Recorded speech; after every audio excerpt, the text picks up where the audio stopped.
जनता party के कार्यकर्ताओं ने जो परिश्रम किया है उसकी खुशबू आज हम चारों तरफ अनुभव कर रहे हैं।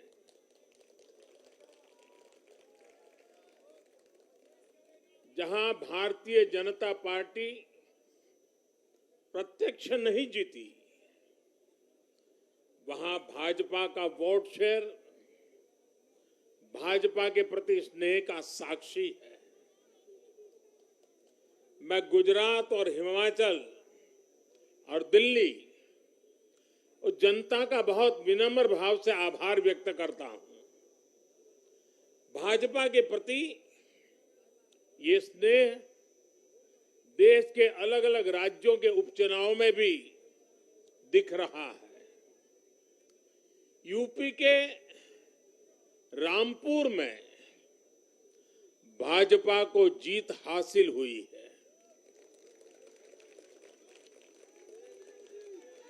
बिहार के उपचुनावों में भाजपा का प्रदर्शन आने वाले दिनों का स्पष्ट संकेत कर रहा है।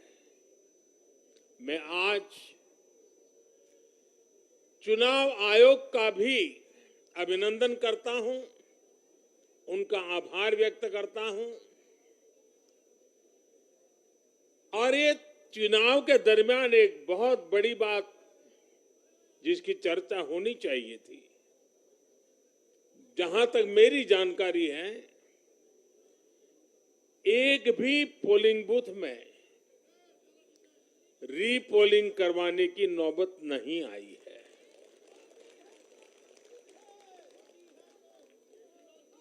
मतलब कि सुख और शांतिपूर्ण रूप से लोकतंत्र की भावनाओं को पूरी तरह लेटर एंड स्पिरिट में स्वीकार करते हुए मतदाताओं ने लोकतंत्र के उस उत्सव को बहुत बड़ी ताकत दी है।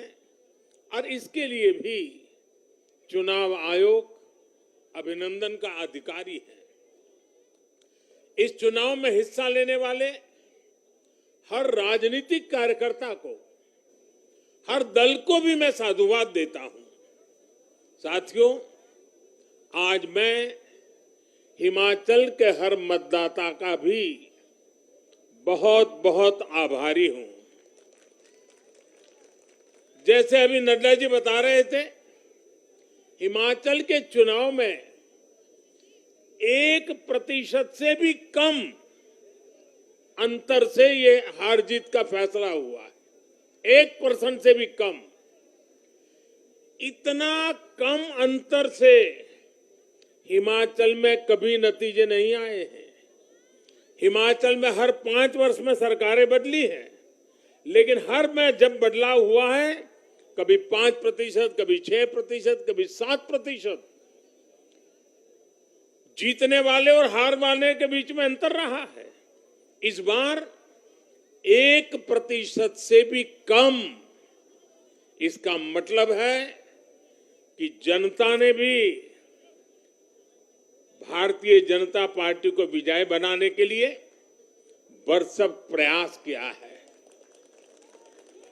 मैं हिमाचल की जनता को आश्वस्त करता हूं कि भाजपा भले ही 1% से पीछे रह गई, लेकिन विकास के लिए हमारी प्रतिबद्धता 100% रहेगी।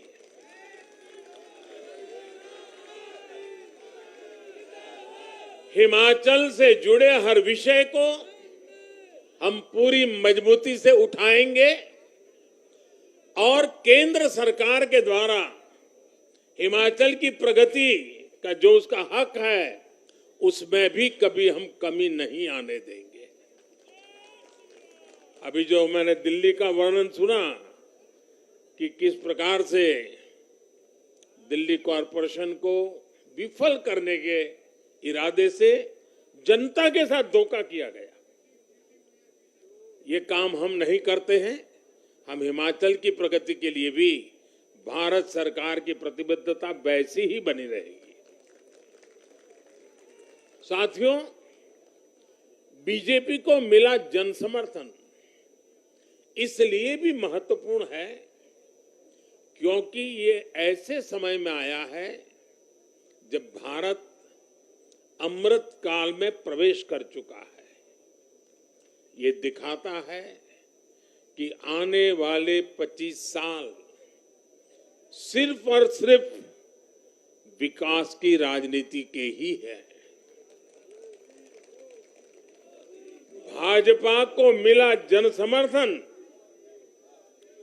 नए भारत की आकांक्षाओं का प्रतिबिंब है। भाजपा को मिला जन समर्थन भारत के युवाओं की युवा सोच का प्रकटीकरण है।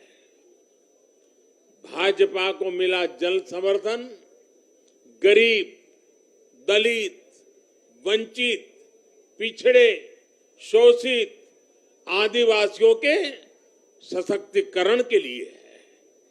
लोगों ने भाजपा को वोट दिया क्योंकि भाजपा का हर सुविधा को प्रत्येक गरीब, मध्यम वर्गीय परिवार तक जल्द से जल्द पहुंचाना चाहती है।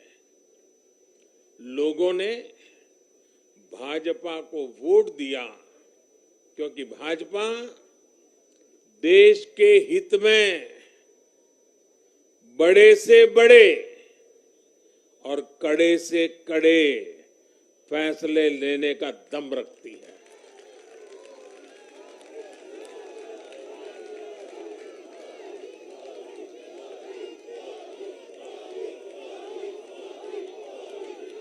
भाजपा का बढ़ता जन समर्थन ये दिखाता है कि परिवारवाद और भ्रष्टाचार के खिलाफ जन आक्रोश लगातार बढ़ रहा है।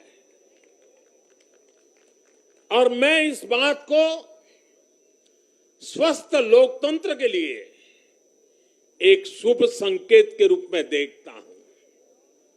और साथियों, इस बार वाकई गुजरात ने तो कमाल ही कर दिया है।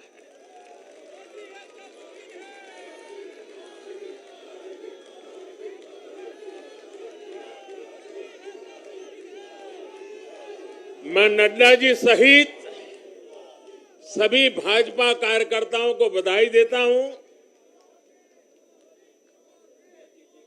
और विशेष रूप से मैं गुजरात की जनता को भी नमन करता हूं। चुनावों के दौरान मैंने गुजरात के भाई बहनों और युवाओं से कहा था कि इस बार नरेंद्र का रिकॉर्ड टूटना चाहिए। और मैंने वादा किया था कि भूपेंद्र नरेंद्र का रिकॉर्ड तोड़े, इसलिए नरेंद्र जी जान से मेहनत करेगा।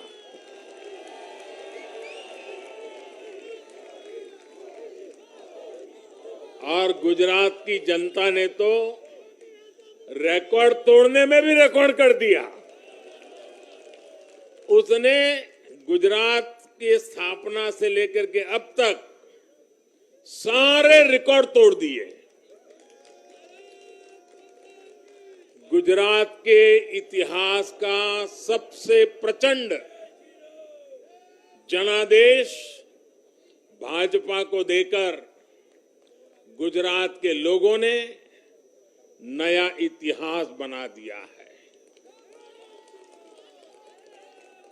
2.5 दशक से निरंतर सरकार में रहने के बावजूद इस प्रकार का प्यार अभूतपूर्व है, अद्भुत है।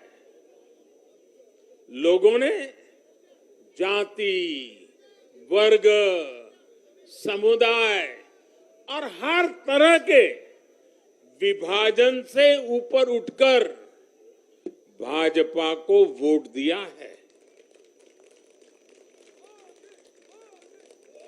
भारतीय जनता पार्टी गुजरात के हर घर का हिस्सा है, गुजरात के हर परिवार का हिस्सा है।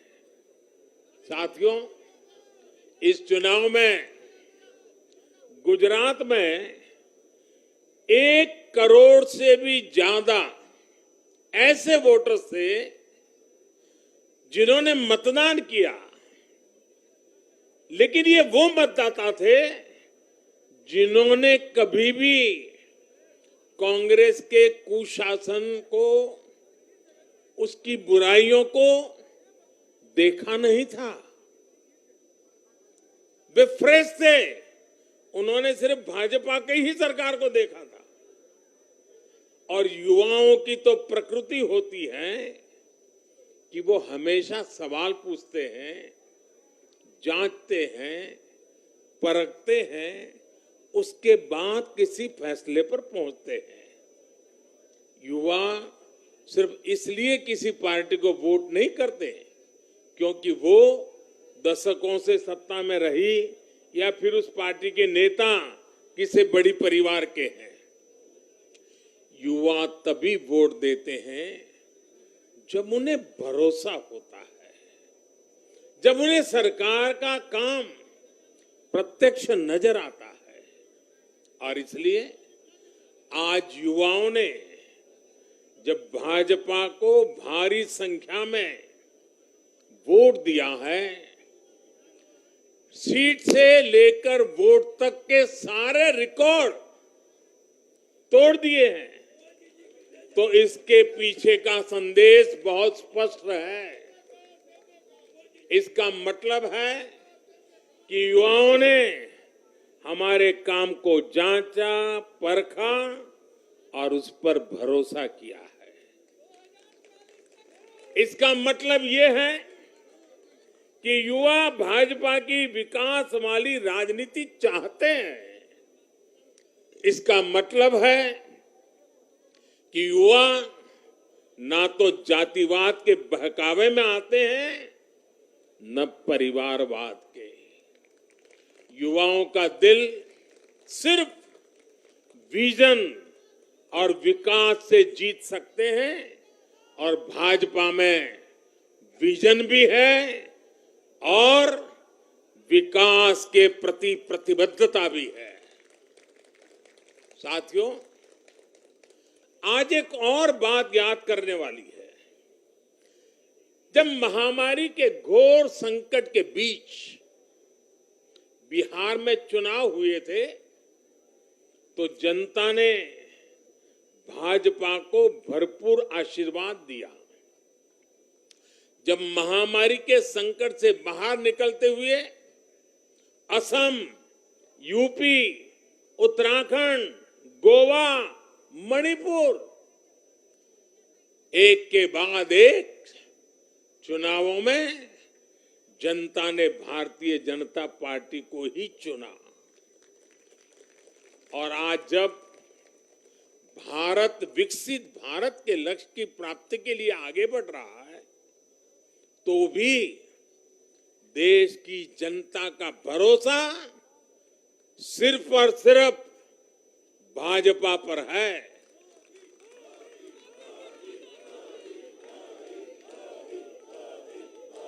मैं बड़े बड़े एक्सपर्ट्स को भी ये याद दिलाना चाहता हूं कि गुजरात के इस चुनाव में भाजपा का आह्वान था, विकसित गुजरात से विकसित भारत का निर्माण। गुजरात के नतीजों ने सिद्ध किया है कि सामान्य मानवी में विकसित भारत के लिए कितनी प्रबल आकांक्षा है। संदेश साफ है, जब देश के सामने कोई चुनौती होती है तो देश की जनता का भरोसा भाजपा पर होता है। जब देश पर कोई संकट आता है तो देश की जनता का भरोसा भाजपा पर होता है। जब देश बड़े लक्ष्य तय करता है तो उनकी प्राप्ति के लिए देशवासियों का भरोसा भाजपा पर होता है। जब देश की आकांक्षाएं चरम पर होती हैं, तो भी उनकी पूर्ति के लिए देश की जनता का भरोसा भाजपा पर ही होता है। साथियों, भाजपा के आज हम जहां पहुंचे हैं, राज्यों में हो, स्थानीय स्वराज्य की निकायों में हो या केंद्र में हो, ये ऐसे ही नहीं पहुंचे हैं। 5 पीढ़ियां जनसंघ के जमाने से तपस्या करते हुए परिवार के परिवारों खपते रहे, तब जाकर के ये दल बना है, तब जाकर के हम यहां पहुंचे हैं।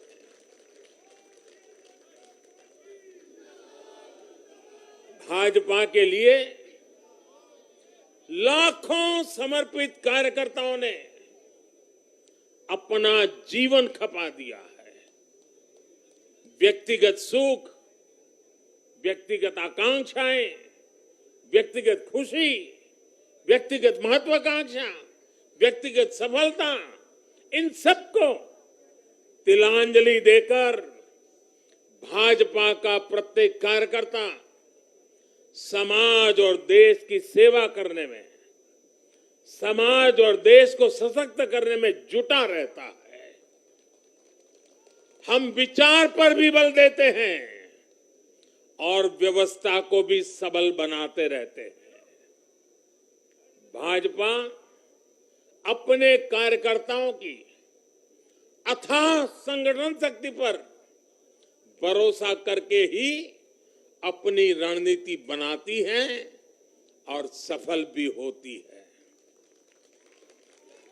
उतार चढ़ाव भाजपा के राजनीतिक जीवन में भी आए हैं, लेकिन हमने आदर्शों और मूल्यों पर अड़िग रहकर दिखाया है।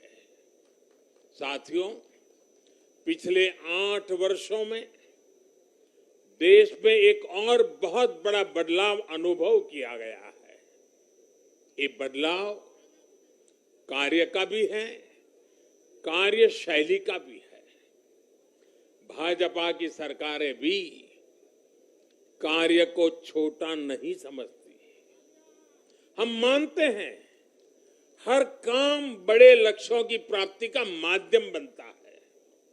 इसलिए भाजपा की सरकारों ने गरीबों के लिए पक्के घर, शौचालय, गैस कनेक्शन, बिजली कनेक्शन, नल से जल, बैंक में खाते, मुफ्त इलाज, मुफ्त भोजन, इंटरनेट, ऐसी बेसिक सुविधाओं पर फोकस किया है।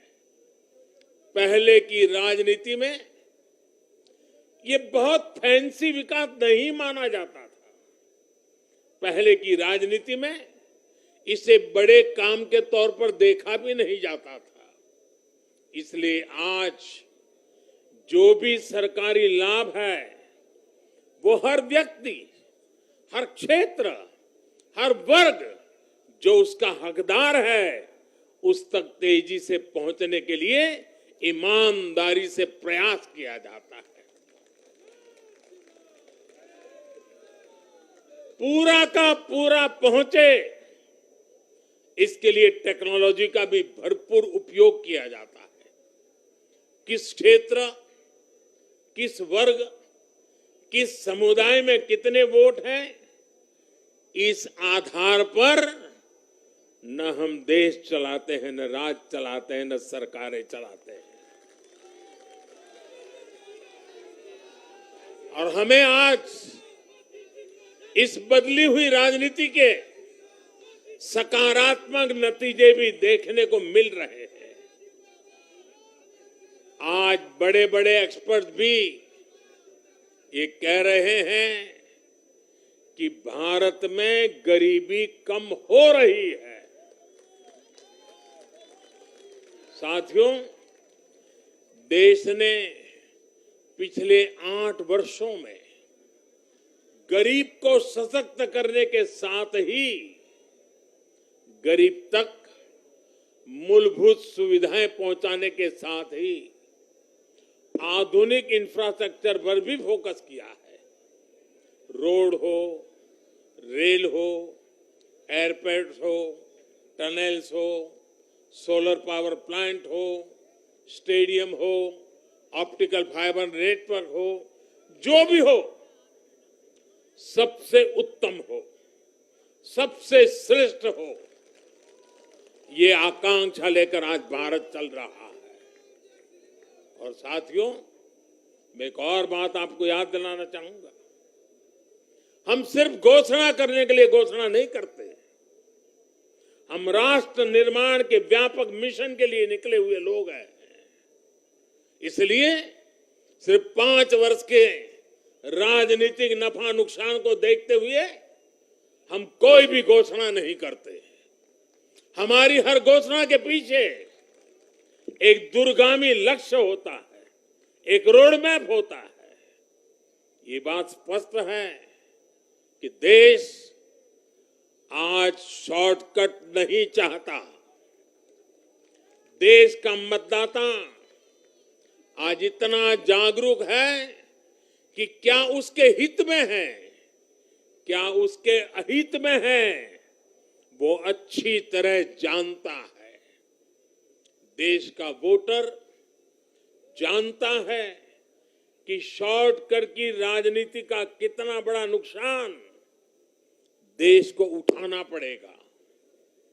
आज देश में कोई संशय नहीं कि अगर देश रहेगा, देश समृद्ध होगा, तो सबकी समृद्धि तय है।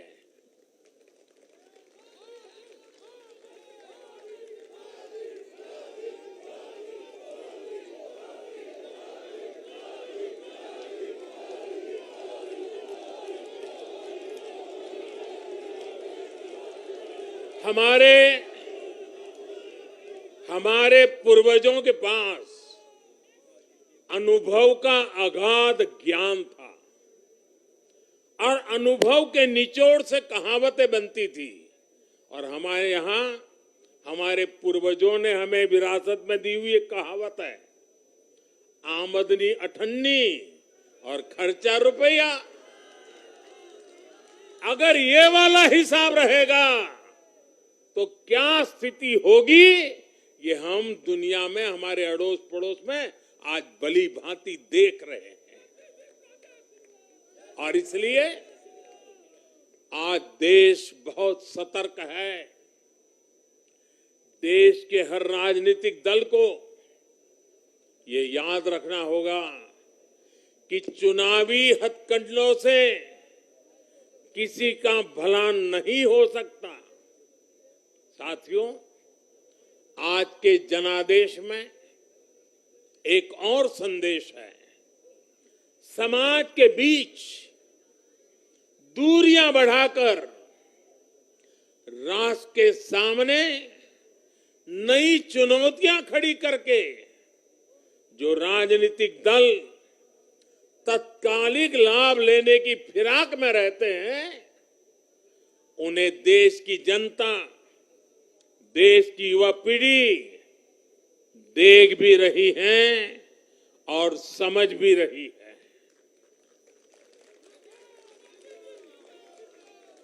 भारत का भविष्य फॉल्ट लाइंस को बढ़ा करके नहीं, फॉल्ट लाइंस को गिराकर ही उज्जवल बनेगा। कभी भाषा की दीवार, कभी रहन सहन, कभी क्षेत्र, कभी खान पान, कभी ये वर्ग, कभी वो वर्ग। लड़ने के लिए तो सैकड़ों वजह हो सकती हैं, लेकिन जुड़ने के लिए एक वजह ही काफी है। ये मातृभूमि, ये धरती, ये देश, ये हमारा भारत।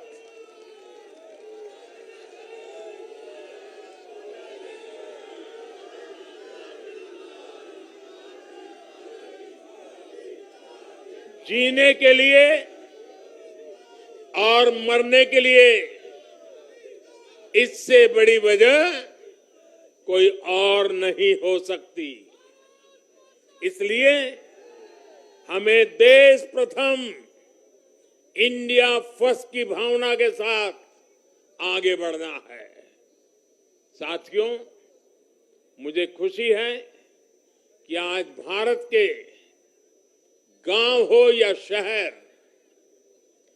गरीब हो या मिडिल क्लास, किसान हो या श्रमिक, सभी की पहली पसंद भाजपा है।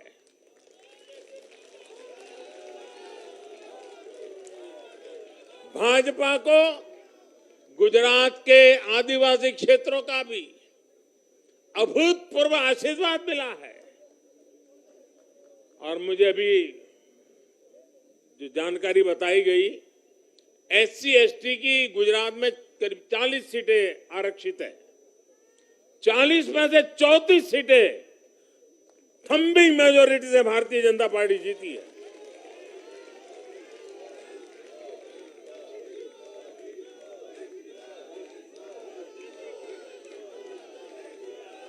आज आदिवासी भाजपा को अपनी आवाज मान रहे हैं। आज भाजपा को आदिवासी समुदाय का जबरदस्त समर्थन मिल रहा है। इस बदलाव को पूरे देश में महसूस किया जा रहा है। ऐसा इसलिए हो रहा है क्योंकि दशकों तक जिन आदिवासियों की आकांक्षाओं को नजरअंदाज किया गया, वो अब देख रहे हैं कि भाजपा लगातार उनकी उम्मीदें पूरी करने में जुटी है। ये भाजपा ही है जिसके प्रयासों से देश को पहली आदिवासी राष्ट्रपति मिली है।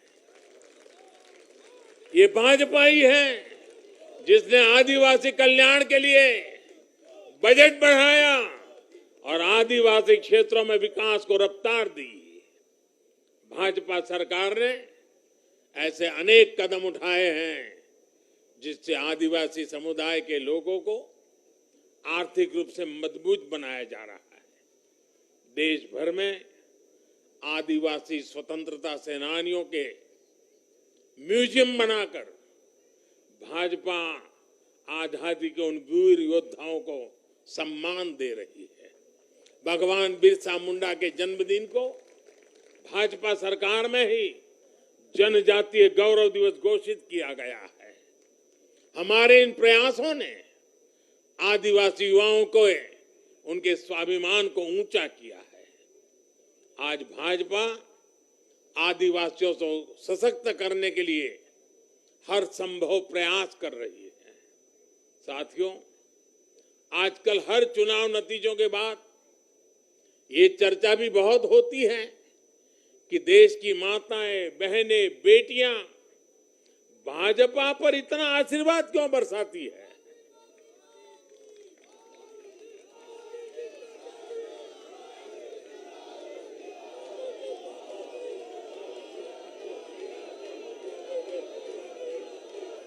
अगर कोई ईमानदारी से आत्मचिंतन करे तो ये पाएगा कि आजादी के बाद से पहली बार आज देश में एक ऐसी सरकार है जो महिलाओं की समस्याएं, उनकी चुनौतियां, उनकी आवश्यकताएं, उनकी आकांक्षाएं, उसे समझने का लगातार प्रयास कर रही है और उसके अनुसार काम की योजना बनाती है।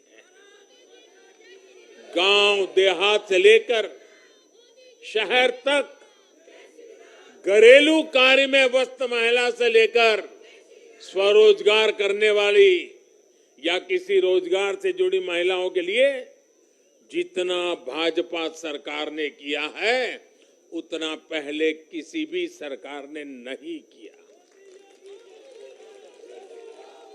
महिलाओं के लिए पहले की सरकारों के 70 साल के कार्यों की तुलना में भाजपा सरकार के 7-8 साल के कार्य कहीं ज्यादा है।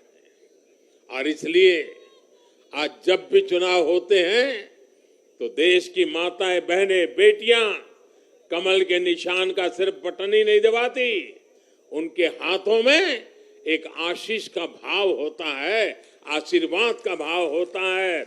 और जब वो उंगली कमल के बटन पर रखती हैं, तब वो हम जैसे लाखों कार्यकर्ताओं के सर पे विजय तिलक भी लगा देती है।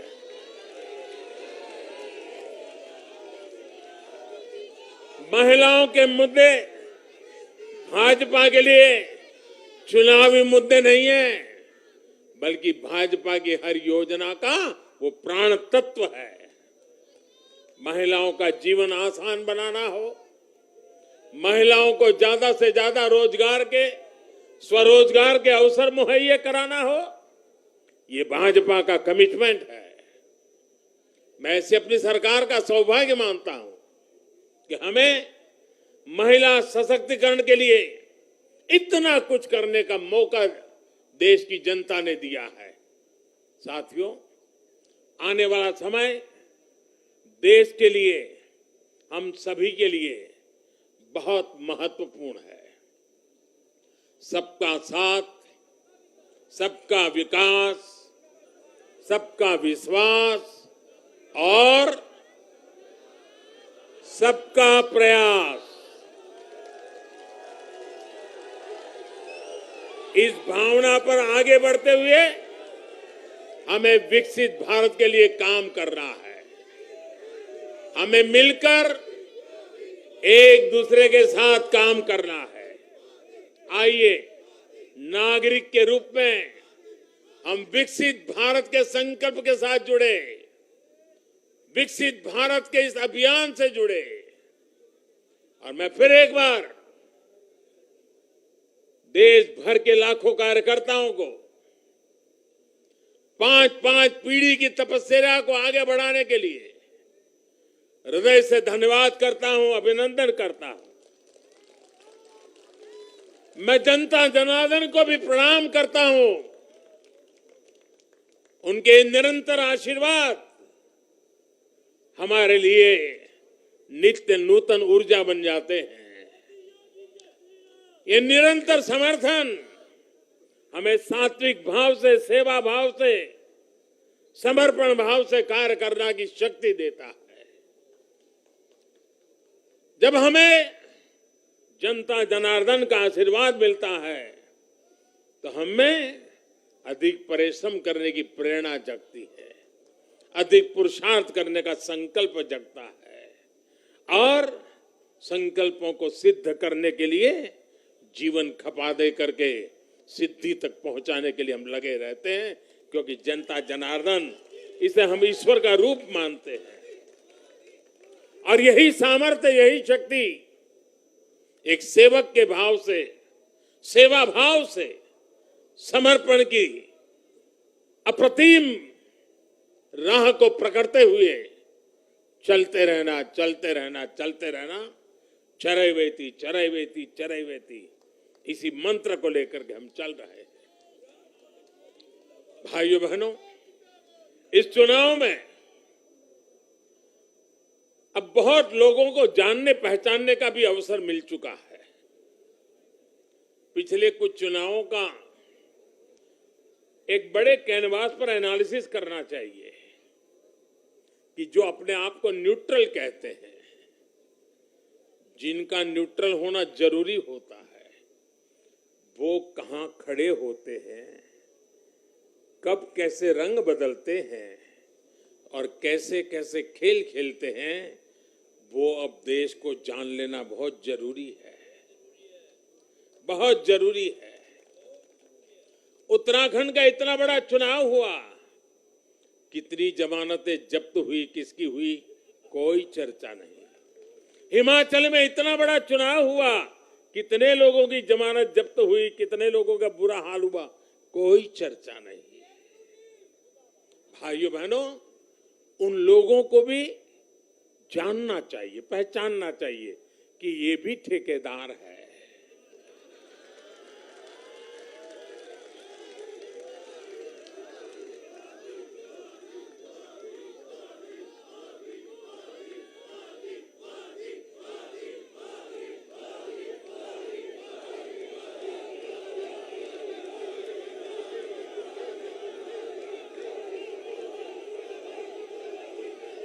राजनीति में सेवा भाव से एक मूक सेवक की तरह काम करना, वो जैसे डिस्क्वालिफिकेशन माना जा रहा है। क्या नौबत आई है, ये कैसे नए मापदंड लगाए गए हैं। अब देखिए, मुझे खुशी हो रही है कि हमारे गुजरात के सीएम भूपेंद्र भाई पटेल करीब करीब 2 लाख वोटों से जीते हैं। असेंबली सीट पे, लोकसभा में भी कोई 2 लाख से जीते तो बहुत बड़ी बात मानी जाती है। असेंबली में करीब करीब 2 लाख वोट से जीतना, लेकिन ठेकेदारों का, उनका तराजू कुछ और है। और इसलिए भाइयों बहनों, हमें निरंतर विपरीत इन जुल्मों के बीच में आगे बढ़ना है। हमें अपनी सहन शक्ति को बढ़ाना है, हमें अपनी समझ शक्ति को बढ़ाना है, और हमें हमारे सेवा भाव का विस्तार भी करना है, हमारे सेवा भाव की गहराई भी बढ़ानी है, और सेवा भाव से ही जीतना है। क्योंकि जो जहां बैठा है वो बदलने वाला नहीं है, उसका इरादा नेक नहीं है जी। और इसलिए हमारी कसौटी है, हर पल हमारी कसौटी है। और मैं तो कभी कभी मानता हूं, और खास करके 2002 के बाद मैं विशेष रूप से मानता हूं, शायद मेरे जीवन का कोई पल ऐसा नहीं गया, कोई कदम ऐसा नहीं रहा जिसकी धज्जियां न उड़ा दी गई हो, जिसकी आलोचना नहीं, धज्जियां उड़ा देना, बाल नोच लेना। लेकिन इसका मुझे बहुत फायदा हुआ, क्योंकि मैं हमेशा सतर्क रहा। हर इस प्रकार की बुरी प्रवृत्ति से कुछ न कुछ सकारात्मक खोजता रहा, खुद में बदलाव लाता रहा, सीखता गया, बढ़ता गया। और जिन लोगों को चारों तरफ से उछालने वाले लोग रहते हैं, कंधे पर बिठा करके नाचने वाले लोग हैं, उनसे सुधरने की भी संभावना नहीं होती है। वो तो जो है वहां से भी बिगड़ेंगे। और इसलिए आलोचनाओं ने भी हमें बहुत सिखाया है। हर आलोचना में से हमारे काम की चीज हमें खोजते रहना है, हमें अपनी शक्ति को बढ़ाते रहना है, और कठोर से कठोर झूठे आरोपों को सहने का सामर्थ्य भी बढ़ाना होगा साथियों, क्योंकि अब जुल्म बढ़ने वाला है। अब मान के चलिए, मुझ पर भी बढ़ने वाला है, आप सब पर भी बढ़ने वाला है, क्योंकि ये सहन नहीं कर पाएंगे, ये पचा नहीं पाएंगे। और उसका जवाब यही है, हमें अपनी सहन शक्ति बढ़ाना है, हमें अपनी समझदारी का विस्तार करना है, हमें अधिक से अधिक लोगों को समावेश करने की दिशा में अपने हाथ चौड़ा करके लोगों को स्वीकारना है, स्वागत करना है। सकारात्मक रास्ता, सेवा भाव का रास्ता, समर्पण का रास्ता, यही मार्ग हमने चुना है, वही मार्ग हमको यहाँ पहुंचाया है। और आगे भी हमारे पुरुषार्थ से, परिश्रम से देश की आकांक्षाओं वाला ये देश भी बनेगा। 2047 जब हिंदुस्तान आजादी के 100 साल मनाएगा, विकसित भारत हमारे नौजवानों के हाथ में हम दे के जाएंगे। दोस्तों बोलिए भारत माता की, भारत माता की, भारत माता की। बहुत बहुत धन्यवाद।